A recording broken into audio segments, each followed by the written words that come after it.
My name's Mark. People call me Pipes. I work for Insomnia Security over in New Zealand. If you don't know who we are, look us up, insomniasec.com. And this is kind of a real quick whirlwind tour on certificate transparency. So the way I ended up here is I was at Crikeycon last year, and Fraser gave an excellent talk called Controlling the Dumpster Fire, a look into CAs. It's on YouTube, it's really great. He effectively covered like what's the deal with CAs and what are the technologies that we're currently going in on them to sort of help make them more trustworthy and whether or not we can bring back trust into the root of certificates. And he had one little touch on near the end of his talk around certificate transparency. Now, I'd already sort of seen some stuff around CT, but I decided that it was probably time that I went and had a look at them. And this is kind of the result of that. It's not as in-depth as I would like, just due to some family stuff late last year, but hopefully you'll walk away at the end of the day with a bit more of an understanding about like what is certificate transparency, what does it mean, how can you use it. So certificate authorities are important to understand before we go into it. The problem is certificate authorities are really boring, right? Like if you read the Wikipedia article, you'll be asleep by about the third paragraph. They say stuff like, you know, electronic documents and signing and PKI and everything else. So I asked around the office, and my good co-worker Middlestorm said, well, certificate authorities are like toast. I said, that's great, man. What do you mean? He goes, no, I got nothing. So certificate authorities are like toast. But as a quick whirlwind for those who aren't familiar with certificate authorities, effectively, if you have a browser, which you'll see on the screen is presented as a blue box somewhere in there, if you have a browser visits a website, it gets handed a certificate. And that certificate is effectively the website presenting its identity to the browser. The problem is that how does the browser know that that certificate is the right certificate, that it's trusted, that it's been presented in a correct format? And the answer is you have your certificate signed by a certificate authority, right? And so effectively what it is, you effectively generate a certificate signing request, which is a base certificate. You submit it to the certificate authority, say, hey bro, can you please sign this for me? They say, yep, give us some money, we'll sign it for you. They sign it for you, they hand it back, you put it on your web server, and then when people visit, the browser goes, actually, is this signed by a known certificate authority that I trust, right? Is effectively the base part of it. There are multiple authorities, there are over 200 if you have a look at a modern operating system. To get your CA signed generally costs money, right? That's changed a lot in the last 2 to 3 years with Let's Encrypt, which is a more community-driven project and one out of social good, with the idea of we want to take the power away from these fat cats that are taking all the money just to have trust on the internet. And you can have different levels of trust, right? So how your certificate is signed can have different levels of trust, and that's usually determined again by how much money you're willing to pay a various certificate authority. And there's a bunch of additional functionality that certificate authorities provide, such as revocation, right? So if the certificate's compromised and gets, I guess, taken offline or end-of-lifed before it's due to be end-of-lifed, then there's a check process and a protocol that runs in the background that says, yo, what's up? But a lot of the stuff that certificate authorities deal with aren't really important for us today. The main problem we have is that in any modern operating system, there are, as I say, hundreds of certificate authorities, which means any certificate that's been issued via those certificate authorities are trusted in a sense within the operating system, and we're mostly talking about within the browser here.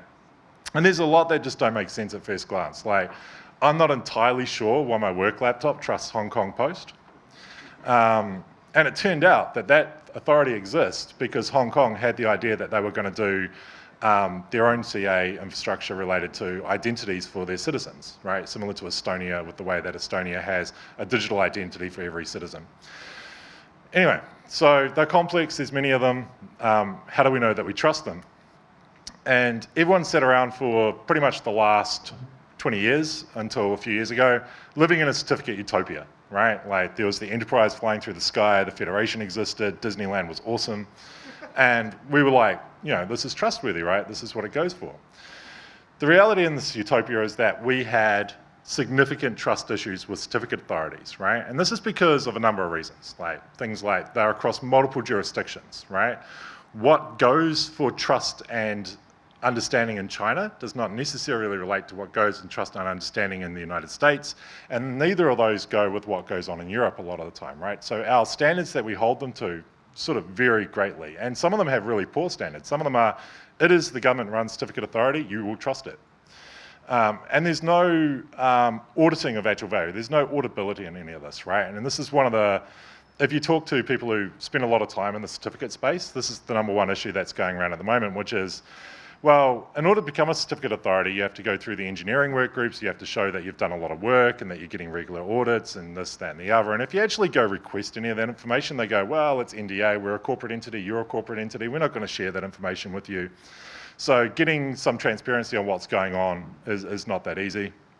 When I initially started looking at this, I was aware of 2 or 3 major certificate authority incidents. It turns out there has been dozens over the last 10 years, way more than I could have ever anticipated, to be honest.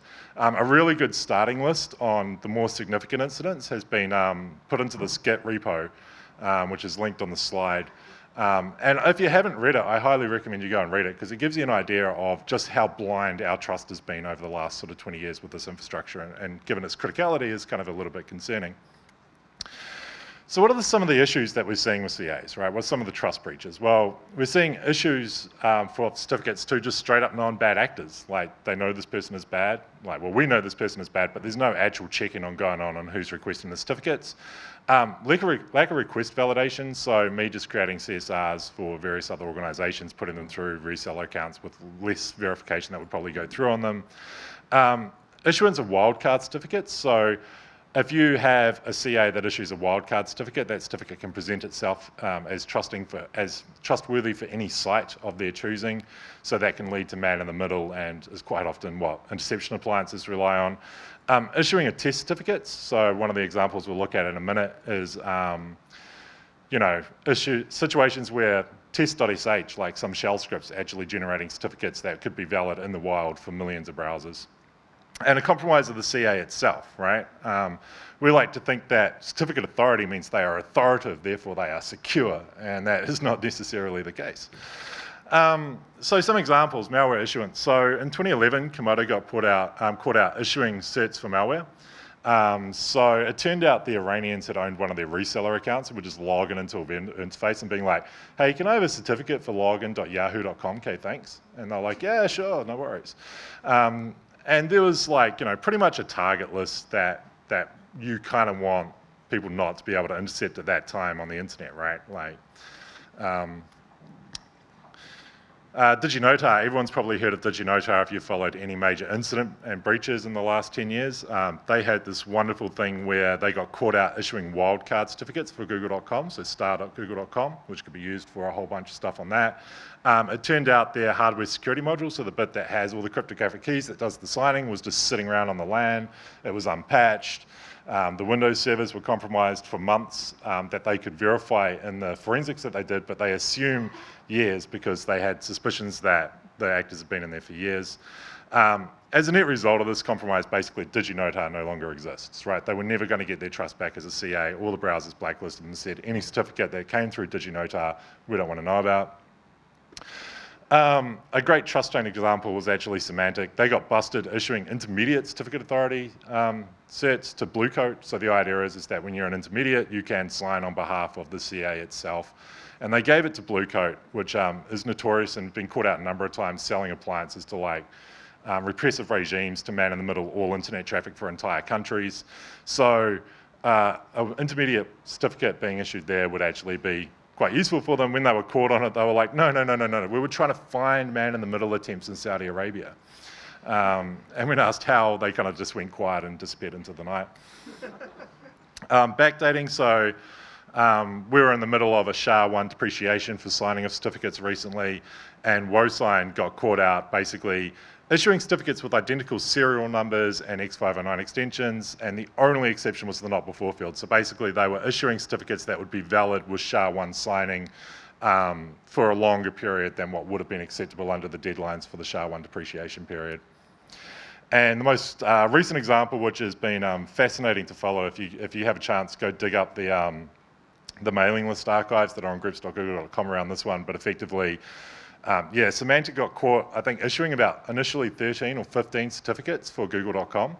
And Google were like, nah, that's not on. Could we have a bit more of an audit, please? And they went, sure. Oh, actually, it was 30,000. And this was developers and test scripts and like continuous integration systems doing testing against production CA infrastructure, right? So, and the interesting thing about this one is it's my understanding this was actually caught out through certificate transparency. And yeah, so where we end up is basically in a position where we know the CAs are fat cats. You trust them as much as you trust Tony Soprano, right? They love to shake your hand, take your money, but they'll stab you in the back, and they do all sorts of crazy stuff in the background, and they have goons running around doing stuff. So Google got pretty grumpy about this, and in 2013 proposed a new RFC. It was 6962, the idea of certificate transparency. And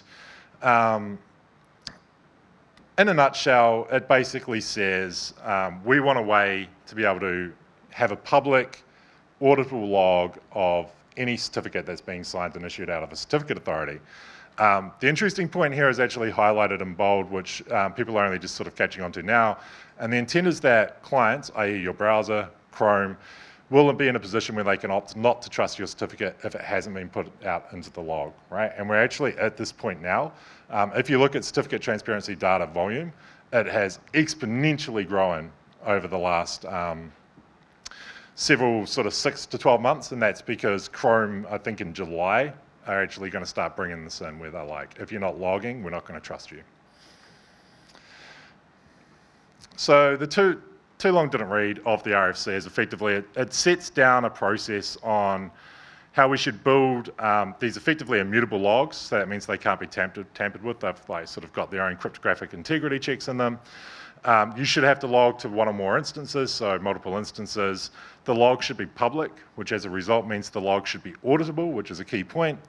And the rest of it kind of just gives specifications on how logs should be stored, how they should be accessed, how they should be duplicated for redundancy, as well as other stuff like if you're lagging behind by more than 24 hours, you should drop yourself off and lock that log and bring in a new log and stuff like that. So it's kind of just specification around that. It's really well thought out and written, but at the same time you can tell that it's been kind of rushed, and there's a new revision of the RFC. There's effectively Certificate Transparency 2 that's currently in draft and coming out shortly, that basically addresses the limitations with the current RFC, and most of those limitations are, I don't think they expected the volume and exponential growth that they got with this solution. It was very experimental at the time, and it turned out to be super useful. So my question to myself after watching the talk last year and after having a bit of think about it was, if there's a public log of every certificate that's been issued via a CA that is logging to CT logs, can I go query it? And the answer was yes. And there's several log interfaces that exist that you can use to do this, right? There's the Google Certificate Transparency Report, there's Facebook Developer Tools, they have a really good interface, and there's cert.sh. There are other ones as well, but they were the ones that when I first started this in sort of February, sort of March last year. So for example, with Facebook, if you're a Facebook user, you can just go to the developers.facebook.com. There's two interfaces. There's an API that you can sort of do search queries off. You can also do subscriptions to say, hey, if there's a new log entry that matches this domain that I'm interested in, it will actually send you an email or a webhook notification. Or you can just punch it in on the web interface, subscribe to your email, and away you go. It's all good. The problem is I like to do things at scale, like usually country scale for New Zealand, because I care about New Zealand. And I hit a number of issues with these solutions. They're slow and buggy. And even the Facebook one can be kind of weird on how it returns the data. And we're dealing with big data, and I don't know exactly how much resource and engineering they've put into these solutions. It's still been treated experimental until very recently. Limited coverage, so cert.sh, for example, I'm pretty sure there was instances where they were only reading probably 2 or 3 logs, and there's 14 logs in total approximately at the moment, so coverage was a bit of an issue. Right-side search limitations, so sure, I could look up anything to do with insomniasec.com, for example, but if I wanted to find anything with insomnia on the sort of right-hand side, it was a bit of an issue. I did learn just last week that cert.sh, beyond the web interface, you can actually just point a Postgres client to it and do straight-up raw SQL queries on their data set, which includes right-side search, so that wasn't, I don't even think that really was around when I was doing this. Still buggy, like they're all buggy, and they all have API rate limiting. They do not like you throwing very, very, very large domain lists at them. So I decided the low-hanging kiwi fruit approach, fuck it, we'll just take the lot. So for those of you unaware, low-hanging kiwifruit is a system that Metalstorm built.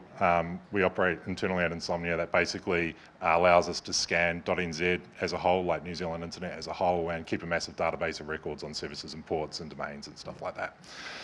So I thought what I'll do is I'll write some Python to download some logs. I'll parse those logs with a bit of Python, and I'll match based on a really basic filter. I want anything with .nz in the name, and then I'll save the certificate into a data set that I can play with later. Oh, and I'll profit, right, yeah. So my initial job was like, I went to Hetzner online, I grabbed one of their auction servers. It was like 32 gig, 2 terabytes of disk, 8 cores. I downloaded a series of logs, which took a while. I used all of the process procs to filter through .nz with a bunch of hacked up proof of concept code in Python. And it took 7 days to execute across basically a log. The logs themselves are Merkle hash trees that are compressed in zip, right? So the final data set that I was playing with at the time was around 900 gigs compressed. Sorry, 900 gigs uncompressed.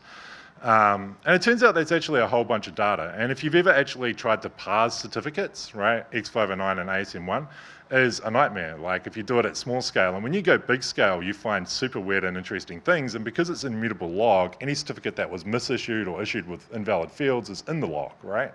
So OpenSSL, for example, did not handle this very well. Like I have many, many crashes out of OpenSSL. So yeah, and it turned out like if I wanted to take this to more scale, if I wanted to go across all the logs, like disk is cheap, RAM is cheap in the cloud, but CPU isn't. CPU starts getting expensive. And when you're doing zip operations, CPU is an intensive part of that, like it's CPU intensive work. But I ended up with this data set. I don't know how well it would show up on the slides there, but effectively it was a massive sort of tree of flat files. It had an index sort of CSV that said if you spot this name, it's in this hash. And then you can basically just cat the certificate out into OpenSSL and go through and work through it. And so most of my initial analysis on all of the data was basically set an awk over a file system, which wasn't too successful. So I decided to come back for round 2. And around the time that I was sort of throwing my hands and flipping the table and trying to figure out how to make multiprocessing in Python be more efficient, Ryan Sears drops this platform called CertStream. Right? And CertStream is effectively a real-time consumable API of all new log entries. So that's cool when he has clients for Python and Go. But he also dropped an interesting open source project called Axeman, right? And Axeman is effectively a usable version of my Python download code. And so what it will do is it will go through, it'll download using Python 3 async IO, it will download the zip files from the logs and actually parse them out and save them into a more usable CSV format and stuff like that. So I was like, all right, I'm down with the cloudy. I can get cloudy with it. I'm going to take all of the certificates, I'm going to shove them into Google Storage, I'm going to shove them into BigQuery, then I'll just query the BigQuery and profit, right? And the answer is yes, you can. So the process worked really well. And after I went through this and went through all the dramas of figuring it out, Ryan actually posted a blog post, I think it's called How to Process 250 million plus sets like a boss. And he took the exact same approach. And he had a data set that already existed that he's willing to share with anyone. So I'm like, but anyway, so I end up effectively with a set of CSV files or JSON documents, depending on how you want to export them, that effectively has, here's the alternative subject name. So here's all the domain names or host names that the certificate's associated with, and we can work through with that. I wanted to have more time to analyze the data, and I didn't. So if you hit the QR code, you'll get a 10 gig tar BZ2 of Australian certificates up until last Wednesday. If you want to have a play with that, they're straight up CSV files. They're about 900 megs of CSV file, and I hope you're really good at awk. There's an interesting caveat to this, is I've been using CertStream for a bunch of the other stuff that we're going to talk about in just a minute. It disappeared on me when I was tidying up some slides last week, and I was really curious as to why. So I went to his tweeters, and he got a $1,000 traffic bill after migrating to Google Compute and just turned it off.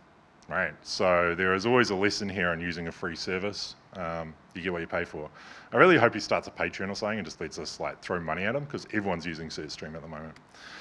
But it came back online just before the talk, so that's all good if you want to go through with it. All right, so what is all this good for, right? I'm on the red team for the most part. So for me, all I actually wanted to know was being able to find host names associated with targets, right? Having, for example, a massive data set where I can say, give me anything that's associated with Insomnia and NZ from a host name point of view is super useful and goes a long way. It's really good for, if you've ever been on a red team, you've had, say, you've fished some credentials, you've got some credentials, that's great. You've got RDS endpoint or remote access endpoint, and you know what it is, and it's expecting the format domain name / username, right? If you don't know what the domain name is and that hasn't leaked, it can be a really frustrating place to be. Thankfully, we've already had a couple of instances where they've issued certificates for, say, insomnia.co.nz, insomnia.lan, and insomnia.lan within the alternative subject name. So they're associating the certificates with both their internal and external DNS horizons. Reviewing data for a geographic region, IEAU, right? Like, it'd be really interesting to see what are the SHA algorithms in use on signing and pulling out some stats around all of that sort of stuff. Understanding extensions and use within certificates. So one of the things I've already found looking through the data is, especially when it comes to looking at wireless networks and how certificates being issued across wireless networks and stuff, is there are dozens of X509 extensions I didn't know existed, let alone I knew they were in use. And they're in use by appliances and various other useful things. So there's already one appliance, for example, that I know an X509 extension that if you query across the data set, you'll find their endpoints for their customers everywhere. So that's pretty useful. And I also think it will actually eventually make a pretty decent assistant in generating a corpus for fuzzing, right? Anyone who's ever fuzzed SSL knows, like, the hardest thing is actually figuring out a code branch that hasn't been fuzzed 5,000 times before. And we saw that with Heartbleed, right? Like, we saw that when they came out with Heartbleed. It was just hitting a strange code path that no one else had hit before. It was super obvious, but no one had actually taken that time to sort of fuzz it and go through it. So for the blue team visibility, Facebook have a really great post where they point out that their security team got alerts that someone was on the fb.com domain, which is their corporate domain, issuing valid certificates for something in there. And they were sitting there going, but not through our CA and our process, and our security team doesn't know anything about it. And they got a heads up on that through CT logs. It's really good for determining if phishing sites are incoming for targets. So any decent phishers nowadays are generally spinning up domains that sort of match with keywords.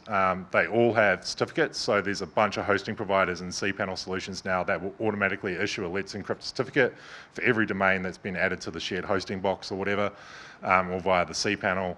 But also understanding how certificates are being used within malware. I'm pretty sure that there's a couple of blue teams out there getting, I guess, better understanding of malware signing and stuff off domains that's coming through that as well. So because I'm in a big sort of thing at the moment where people keep saying, look, the red team keeps winning, you guys keep kicking everyone's ass, I decided that for any research that I do over the sort of next couple of years, I'm going to produce the blue team solution with it. So I took the time to build a blue team example that effectively says, all right, let's tap into the search stream, let's monitor it, and let's see if there's any domain that sort of matches out with the keyword that I'm interested in. Can we do some recon, generate an alert, go through it? It kind of looks like this on my Slack bot for PayPal, for example, but I've been looking at PayPal, Apple ID, stuff like that. This was, I don't know, a couple of hundred lines of Python for the initial proof of concept. Probably the current version, which does a few more smarts, is probably somewhere around 400 or 500 lines of Python, right? There's nothing major to it. So you can get a heads up on what's going on out there pretty easy. Bonus, you can steal the phishing kits because you hit them so fast they haven't deployed yet. So one of the things that I found is that they would set up the site through compromised cPanels. They would upload their zip file, and before they unpacked it and set up the index.php to redirect and everything else, there'd be a zip file there. And I was seeing this in the screenshots for everything I was taking, and by the time I'd go back and revisit it, the zip file would have been deleted or they've configured the site correctly. So I just automated that with a little bit of Python, and you can steal a lot of fun phishing kits out of that. Fun fact, for most of them, pretty much 90% of them are backdoored, and it's a great game to go through figuring out how did the phish kit author backdoor them to send them the credentials as well. So getting started. So as I mentioned, like I did the blue team example, it was really straightforward. If you have a look at Bounty Monitor, which is around bug bounty sort of monitoring, it's a really great basic example. It's basically taps into SetStream, sets up a SQLite database, goes ahead and figures out, have I seen the certificate before, yes or no? Have I seen it recently? Do I need to recheck it? Should I look at the site or not? Should I log it? There's just dozens of projects if you go looking for SetStream on GitHub code search. So to conclude, so that we can get out of here and go to the pub before Glenn and that kill me, yeah, so CAs can't be trusted, we know this. We've got dozens of incidents that show they can't be trusted, and certificate transparency really has opened that up to be publicly audible. It is freely accessible, like if you've got enough time and a little bit of patience and some Python, you can go download them all. You need a bit of disk and a bit of bandwidth. The AU dataset that I put on the slide earlier, that was generated from 1.57 terabytes of data, something like 800 million rows, and it took 170 seconds on Google BigQuery, so that's all good. And it's also possible to incrementally monitor the log with free and open source tools, right? Like, I think SetStream needs to either formalize as a project a little bit, or maybe a bit more of a effort around how we can tap into streamable APIs to do with the cert logs. Be great if Facebook opened that up a little bit more on their side or something. I don't know. Like, there just has to be something, a little bit more redundancy and reliability there than just Ryan. As much as I really appreciate Ryan's effort, it's pretty awesome. And there's a bunch of awesome starter projects to explore, and there's a bunch of ideas to explore, right? Like, the more you go looking at certificates, the more it'll make your head hurt, like, frankly, because as mentioned, there are just dozens of extensions, and people use certificates for things that I'd never actually considered, so that's well worth checking out there as well. And that's it with 13 seconds to spare.